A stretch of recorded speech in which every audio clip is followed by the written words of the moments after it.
seen this before in your life? Chances are your answer is no. It looks really weird, like something you see in a treasure hunt movie, only that this is real. The Ethiopian Bible is one of the most mysterious and controversial books that ever existed.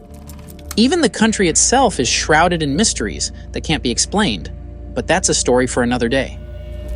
Ethiopia is home to one of the oldest civilizations in the world, and is the only country in Africa that was not colonized, and because of that, they can trace their lineage all the way back to Ham, one of the sons of Noah. This has even been collaborated with the Jews. But this video is not about the country itself, but about what the country possesses.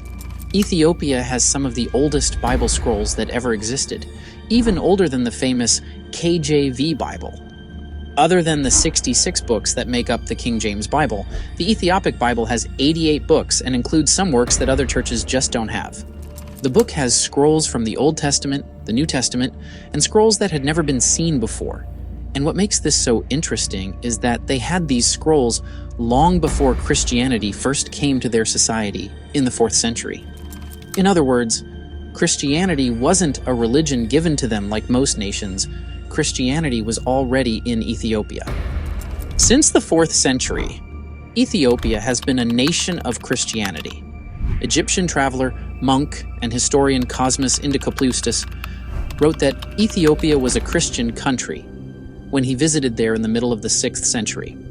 He saw how the rulers opened their borders to a lot of Christian refugees who fled to Ethiopia as they ran away from persecution from kingdoms and empires that were against Christianity.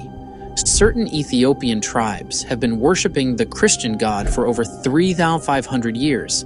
In such, the oldest organized Christian body in the world is not the Catholic ministry as many would have. You believe? But the Ethiopian Orthodox Church, which is locally known as Tewahdo in Ethiopia. The country also has one of the earliest illustrated Christian books ever found, which is a part of the Gospels written in Ge'ez, an old Ethiopian language, and was found in 2010 in a monastery on top of a mountain in Ethiopia.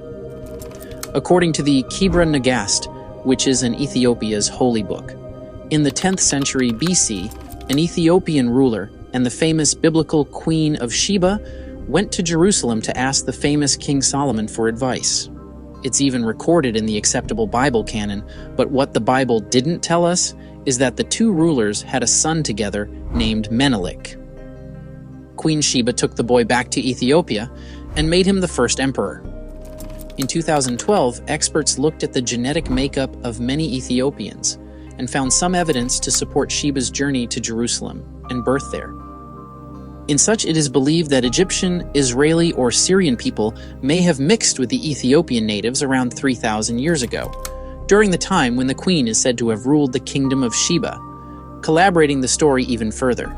Despite having all these credentials and authenticity, the Ethiopian Bible is still discarded and not taken as part of the canon of the holy books.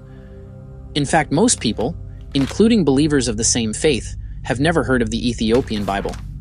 That's to show you the extent of what was done to discredit and hide the Ethiopian. The Prophet ﷺ said, "Myself and the caretaker of an orphan will be in paradise like this," and he held Bible.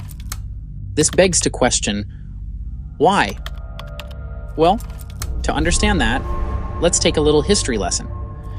The Bible as we know it today wasn't actually how the Bible was in the past. There were many versions of different parts of the Bible, as well as many different interpretations and ideas of what the Bible was thought to be saying. As we all know, the Bible texts were originally written in Hebrew before being translated to other languages. The first translation was done by a man known as Saint Jerome from Hebrew to Latin. He was responsible for putting together what is known as the Vulgate around the year 400. And the Vulgate still remains the principal Latin version, or the translation of the Bible. It had 27 books called the New Testament and 39 books called the Old Testament.